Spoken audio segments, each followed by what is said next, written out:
Today marks an anniversary that we never really wanted, nor did we ever expect, nor do we really want to ever celebrate. I'm Sean. I'm Jill. This is 151 Garage.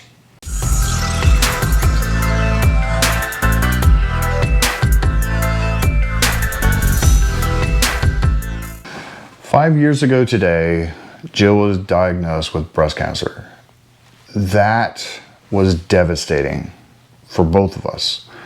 Now, let me stop right there and clarify. Throughout this video, I will say us, we, and our the entire time.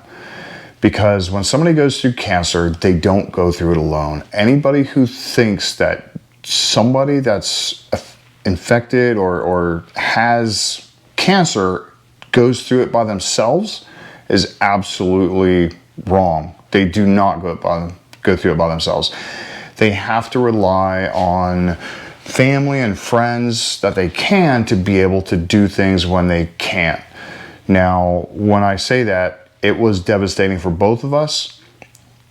Her, because she had it. Me, because I may have lost my best friend and my wife. That right there affects everybody. And that moment,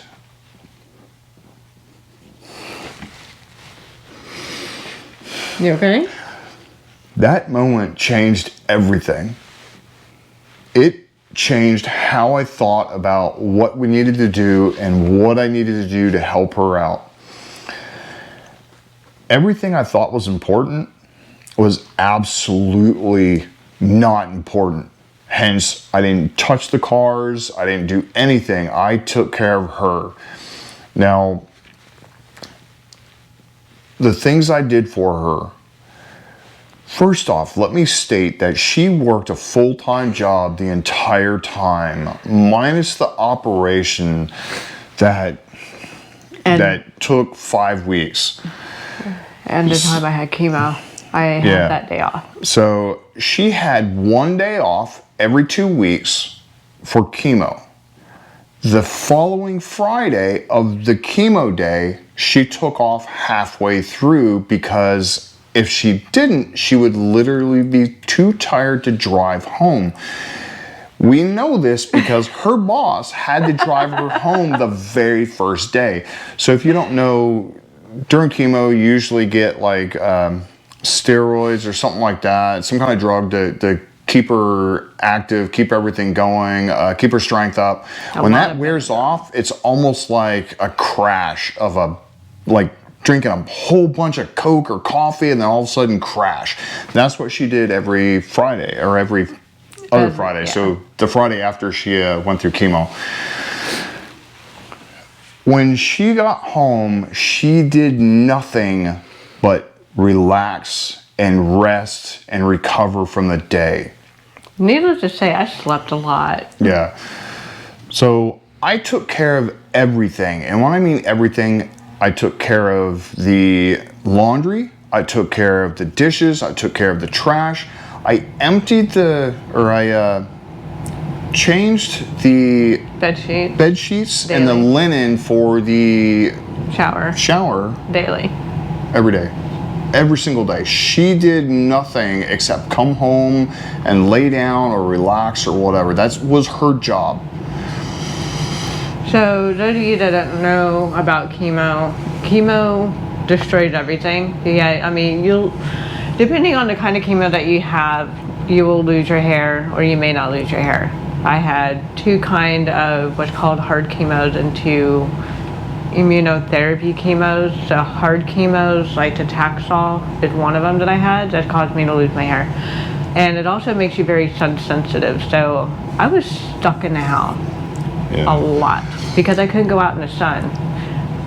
Because I worked in a body shop, I stayed in the office a lot. I did my estimates and I just stayed in. I made it very quick.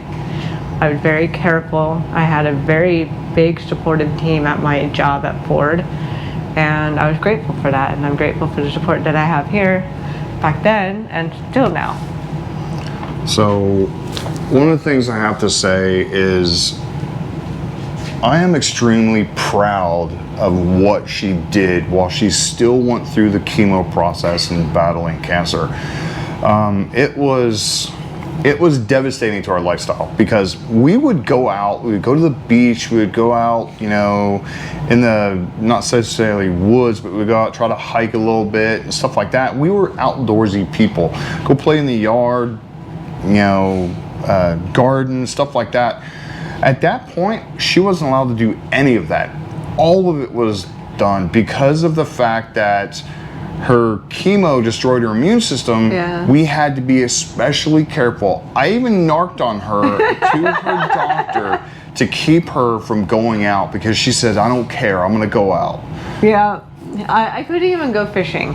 Yeah. I love going fishing, and I had to wait until my birthday on February 1st to go fishing because I was waiting for the lab result to come back from the biopsy on the tumor. And that was a few days pending, so we're like, well, we'll just go ahead and go fishing for like one last time before I have to go and, you know, through all this crap. And so that's what we did. I went fishing for my birthday one year. But the thing is, I wanted to make sure she was happy and I wanted to make sure she was comfortable.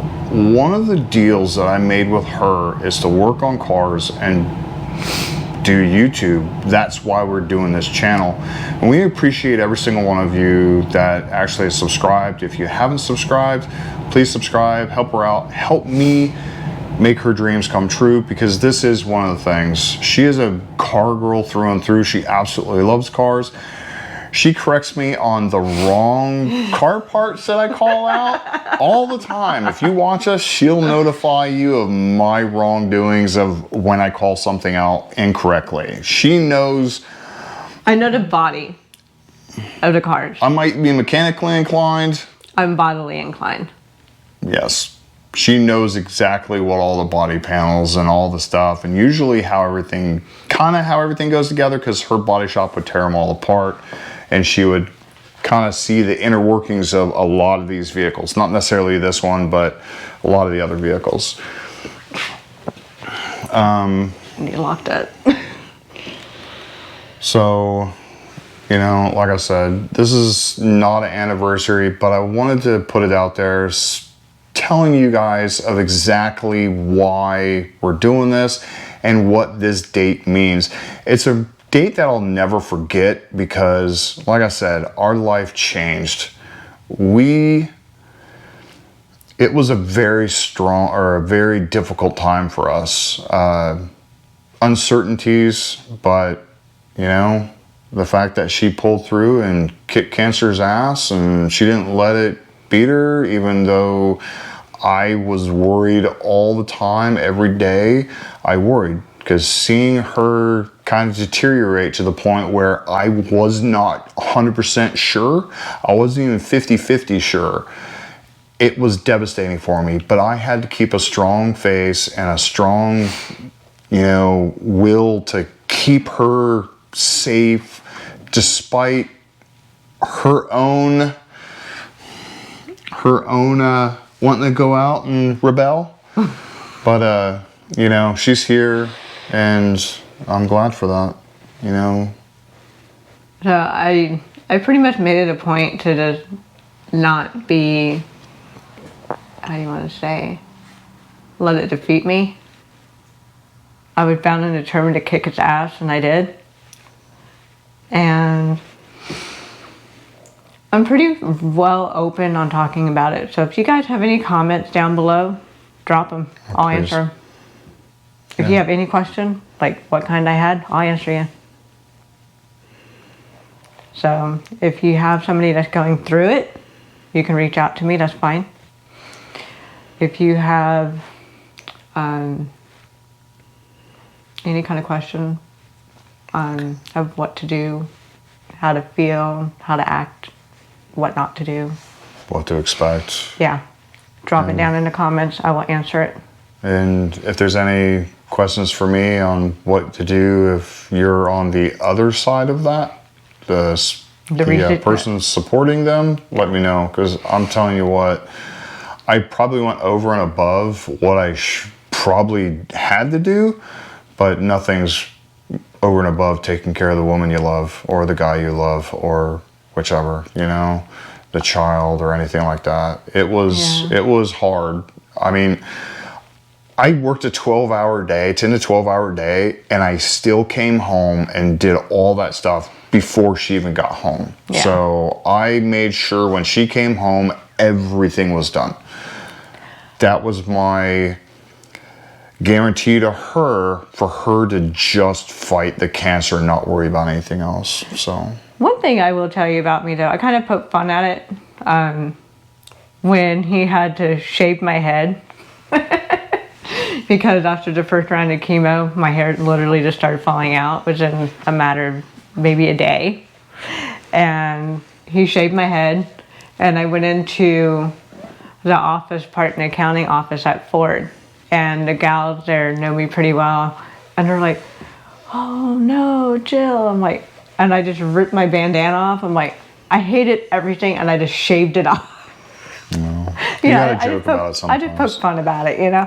And I just put my bandana on, and I just went about my business, like do. And I joke with her about it too. I was like, you just did it for the attention. But that's fine. But that's how I was throughout the whole thing. So, you know, I just stayed really positive about it, and I didn't let it get the better of me, and here we are, 5 years later. And almost 5,000 subscribers. Hopefully we'll hit 5,000 soon. Help us out. Anyways, you know, if you want to, please like, subscribe, hit the notification bell. It's free for you guys, but it means the world to us to have you guys follow us, and especially with her journey for not necessarily the recovery, but getting back into the things that she wanted to do, work on cars. We do have some really weird things coming to our house eventually, we've already talked about. If you want to see how much of a car family and car people we are, engine style coffee table and carbon fiber countertops for the kitchen. For the kitchen.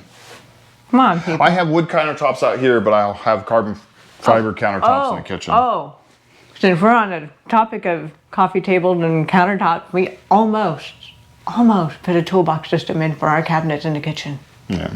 Anyways, thank you. Thank you, guys. Thank you, baby. Thank you. I need to put my hair down. Yeah, might be better.